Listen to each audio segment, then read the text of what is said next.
You want the top? Or the bottom? Top. Wow, where'd you get that? So much pain.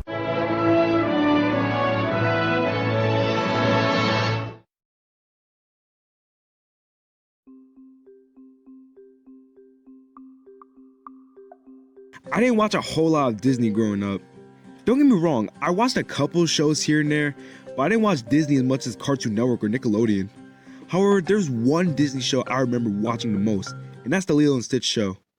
Oh, and Brandy and Mr. Whiskers, I guess, I don't know. Brandy and Mr. Whiskers was an animated series on Disney Channel that aired from August 21st, 2004 to August 25th, 2006. I don't know if I should feel honored or disgusted. Honestly, I didn't have any intentions to review a cartoon series. I'd rather talk about animated movies, to be honest. But I just finished rewatching this series from beginning to end. I was like, fuck it, I'll review the show while it's still fresh in my head. With that being said, let's get started in the review. Matter of fact, hold up. Before I start, tell me how Disney advertises as bling bling meets dingaling. The fuck does that mean? Wait, Johnny Test character. Penis! It all makes sense. Moving on. So Brandy and Mr. Whiskers follows two characters. Brandy, who is a spoiled rich teenage dog, and Mr. Whiskers, who is a crackhead that escaped prison after getting his booty played with. You cannot take my booty! The booty is mine! It belongs to me! You cannot take my booty! Ah! Just kidding, he's just a rabbit in an airplane. So after a mistake on Whiskers' part, both fell out of an airplane and landed in the middle of the Amazon rainforest. The series is split into two. The first season is about Brandy and Whiskers adapting to their new lives in the Amazon. There's also a subplot where Brandy tries to make the jungle more civilized by introducing hygiene, fashion, and currency by using shiny rocks. She's also desperate to get back home to Palm Beach, Florida.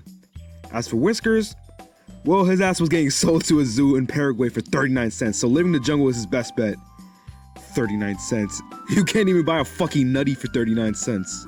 In the second season, the two have already adapted to the jungle, so much so that they even decorated the house they made out of shit from the plane. Plus, the jungle has become more civilized. Motherfuckers have a whole market economy, plus products, restaurants, a fucking boy band named Sugar Toad, or Toad Band, I don't know, and a whole fucking mall. Which is weird, because these motherfuckers didn't know what a mall was in season 1. But in season 2, Lola was all like, oh yeah, this was here the whole time. But bitch! Has this place been here the whole time? Of course! We would have mentioned it sooner, but there's a very good reason we didn't.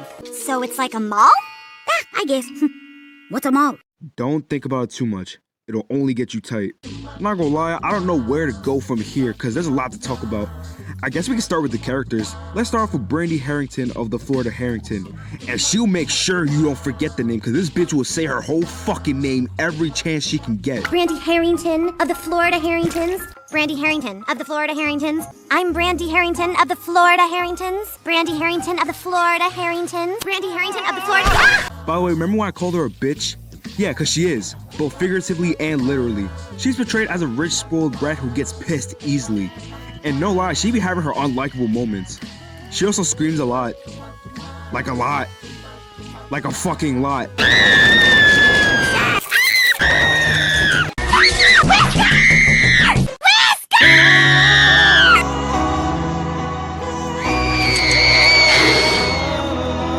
But what makes her a fun, likable character is that they balance her character out.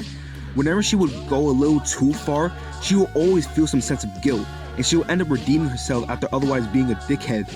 Plus, you could tell she cares for Whiskers, considering that she saves his life so many times that they like to point this out in certain episodes. Whiskers, I've saved you thousands of times. Why is this any different? I really hope I'm the first person to make this comparison, but Brandy is basically Noelle from Black Clover. Yo, really think about it.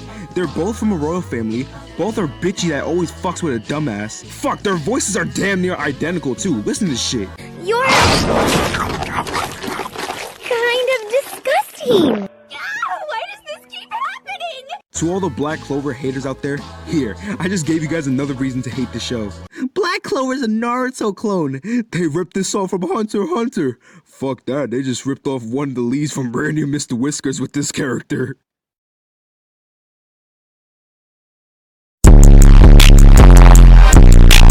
The other lead character is Mr. Whiskers, who is a really weird character. And not even just within the show. He's just weirdly written. One second he can read, next second he can't. One second he cares about the people around him, next thing you know he fucks around and exposes Brandy's secrets. I don't know why he was written this way. I guess to make him seem more spontaneous, but I don't know, it leads to weird ass results. Now this is not saying that he's a bad character or that I don't like him. In fact, I fucking love Whiskers. I just wish the writers would take a trait or two of his and just stick to it instead of just mixing shit up, you know what I'm saying? I really like the relationship between Brandy and Whiskers. They have this sibling-like relationship in the show, which is set in the theme song by the way, and it's cute and funny at the same time. Outside the two leads, there's Lola Boa, a Hispanic snake who's Brandy's best friend. What I like the most about Lola is that even though she sticks with Brandy, even though she's willing to help her with shit, she has her limits. She's not afraid to call Brandy out for getting out of line, and there'd be times where she wouldn't agree with everything she says. I don't have dumb ideas. Oh yeah? Then what do you call teaching a snake how to do a pedicure? The bunny has a point. She's basically the voice of reason, which I really enjoy. It's always good to see Lola on screen. There's also Ed, an otter who's Mr. Whiskers' best friend. He's also my favorite character. He's basically Mr. Whiskers' straight man, and he just be saying fuck shit. I don't know if I can call him dumb, but he ain't smart either. Plus his voice and the way he says coconut is fucking gold. Now that there is one coconut, and that there is two coconuts. Then there's Gaspar, a French gecko who's basically the main antagonist of the show. He either wants to eat Mr. Whiskers or eat Brandy out, and I could have worded that better. He kind of reminds me of Rancid Rabbit from Cat Dog, considering that you see him in different occupations and shit. Also, because one second he's cool with Brandy and Whiskers, next he has beef with them. The only difference is that in the times where Gaspar is the asshole of the story, it's not unbearably despicable. In fact, it's pretty fucking funny regardless. Also, there are times where Gaspar is greatly punished for his wrongdoings, something that isn't seen too often in Cat Dog. Bro, Cat Dog is such a depressing show, but y'all not ready for that video. As for the rest of the characters, there's not much to them. Cheryl and Meryl are toucans that are friends with Brandy, and they're black. That's literally their character. They are black. You taking Jermaine? Since when? Since he asked me. Check yourself before you wreck yourself. He asked me. Oh, you better step off, Miss Cheryl. Or what, Miss Merle? There's also Margot, who's probably the worst character in the show, which is crazy because she's not unbearable to watch. It's just that the writers did not know what the fuck they were doing when writing this character. Bro, in season 1 she's cool with Brandy, but for some reason in season 2, they beefing like, huh? But Bastion, that's how female friends act to each other. If that's the case, why don't I see this shit in season 1? I don't think at any point they had some sort of rivalry or shit in season 1. Whatever, she's there I guess. What I like about the story within each episode is that it really takes advantage of the environment, especially with some of the gags in the first episode, most notably the quicksand scene.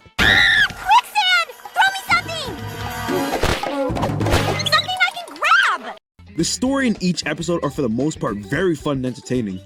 The stories are usually centered around Brandy and or Whiskers, sometimes Gaspar, but that's pretty much it. My favorite episode in the whole series is Get a Job.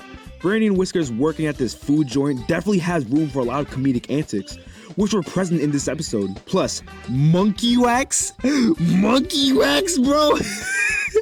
She waxing on my monkey.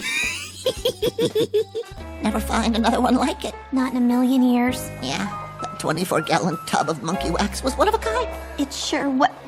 What are you talking about? Monkey wax, what are you talking about? A jewel-encrusted handbag. How are you gonna wax a monkey with that? Honestly, with how these episodes were written, it kind of reminds me of Rocko's Modern Life, which in case you don't know is my favorite cartoon of all time.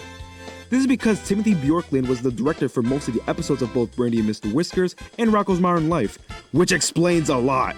While I like the story and the writing for a majority of the episodes, sometimes it can get too weird, having some what the fuck moments here and there. That, and there'll be times where some episodes are recycled. Like bro, they've done this Brandy got an unusual boyfriend plot 3 times. The Wolfie one being the best one. That, and the Mr. Whiskers doesn't trust this guy, and Brandy doesn't believe him until the end, which I believe was done twice. Shit, those 2 plots were even fused into one episode where Whiskers was attached to Brandy's back. It was a decently funny episode, but still. I mean, that situation could have easily been solved if Brandy just... Matter of fact, no, I'm not finishing that sentence. I know dickhead over here wants me to finish it, but I'm not gonna do it. Also, there are times where the writing can be straight up bad, like the President episode. There's an election going on between Brandy and Gaspar, but no one wants these two to be president because they want Whiskers to be president. Now on paper that sounds like a recipe for a great episode. Whiskers does fuck shit and everyone follows him. But instead, Brandy takes advantage over his presidency and she just fucks everything over to the max. God damn it, Brandy! Wait, who the fuck was... Never mind. The next thing I want to talk about is the humor. Honestly, right up my alley. Not every joke in this show lands. Hell, there's a fistful of jokes that are straight up unfunny. Mainly the toilet humor and some of the gross out. There are some funny gross out jokes here and there, like this one. Right. Hold on, I got a boogie. My lady. Ew, gross! But a lot of them are just straight up corny. And the photograph bits are unique, but those jokes are a mixed bag. However, when it's funny, it's fucking hilarious. Some of the best jokes are either visual jokes or Brandy and Whiskers going back and forth to each other. Also, this show has some of the best fourth wall jokes in the cartoon. Not the best, because Chowder has that spot. To be fair, no show does better fourth wall jokes than Chowder. What about that one? Yeah, that one doesn't come off. I tried. So all in all, when the jokes suck, they really suck. But when they land, they really fucking land. And someone, somewhere, must be really happy right now. Fuck editing, the comment section gonna be my biggest obstacle. I want everybody to shake their ass when this fucking song come on. The next thing I want to talk about is the animation. The art style for the show is really good. Kinda reminds me of Teacher's Pet a little, mainly when there's human characters present. I also really like how bright and colorful the show is, specifically with the jungle. They really made the jungle feel super lively and appealing for an animated show. For 2004, these backdrops are great. The character animation for the most part is well done, especially when there's some goofy ass expressions in the equation. Though sometimes the expressions can be too excessive, like in an episode where Whiskers was basically a walking radio, and he wants to let Brandy know that, and then Brandy asks him about some shit she don't already know, and for some reason she has this face. Whiskers! Anything new to report here? Don't know why, but she looks like a fucking crackhead. Did you take my last fucking pork, Whiskers?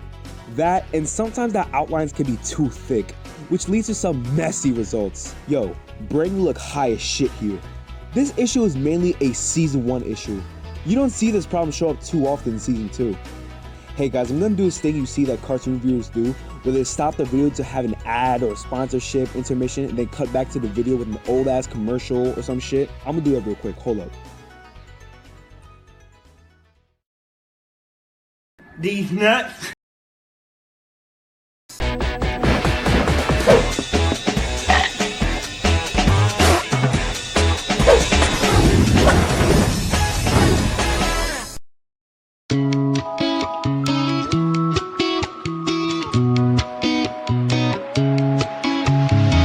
In case you didn't catch on throughout this review, for every positive aspect I have to say, there's a negative setback that can be jarring sometimes, whether it's the writing, the characters, the comedy, or even the animation. However, one thing that this show pulls off without any problem is the voice acting, which might be the best thing about this show. You can tell every voice actor and actress had a lot of fun with doing their roles. Whether it's Charlie Adler as Mr. Whiskers, Tom Kitty as Ed, Andre Sogliuso as Gaspar, or even Kaylee Cuoco as Brandy. Yeah, you fucking heard it. Kaylee Cuoco. Fucking Penny voiced Brandy. I don't know what to say. The next thing I want to talk about is the theme song. I'm sorry for the fans of this series.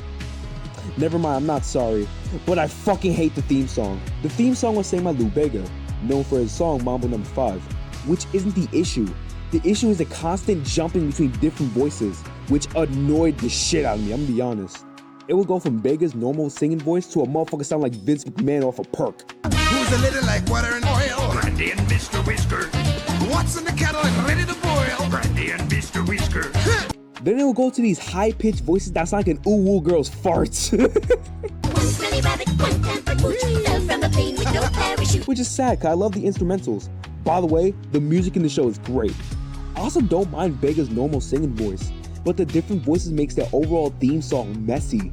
Especially when there's a part that's nicely flowed, only for the different voices to fuck it up. Side by side, different as day or night. But it's quite a ride, sharing a life with the trees. Nose to nose, they can be. The last thing I want to talk about is the show's ending. Not gonna spoil it too much, even though the show's been out for almost 20 years. My god, this show's almost 20 years old. But this is one of those shows that just ends, if you know what I mean. Just pop, it ends. Y'all must be really proud of this, huh? Dirty fucks. Kinda wish it didn't end this way, but fuck it. I guess it is what it is. Before I wrap up this video, I want to show you some of the lovely fans of the series, because you guys are fucking weird!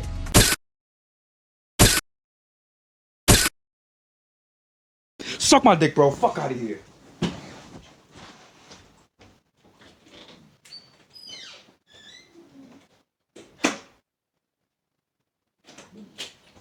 Nah. Fuck that. Yo, Nathan, I'm on your head, bitch. This is what you like? This is what you like, bitch! I don't want to know how that birthday went. Happy birthday, happy birthday, happy birthday, Nate. What the fuck? Brandy and Mr. Whiskers is all in all a fun ass show to watch. Even though it's rough around the edges, it still excels at what it wants to do. Don't expect some masterpiece with top tier storytelling. Just come in for some wacky fun. Since I'm a fan of zany ass cartoons, this one is right up my alley. If you want to check this series out, the whole series is on YouTube, upscaled to 16:9 and in 4K. Check it out on YouTube, cause Disney Plus is playing fucking games! Anyways, it's not an amazing show, but for what it is, it's a fun ass watch. Brandy and Mr. Whiskers.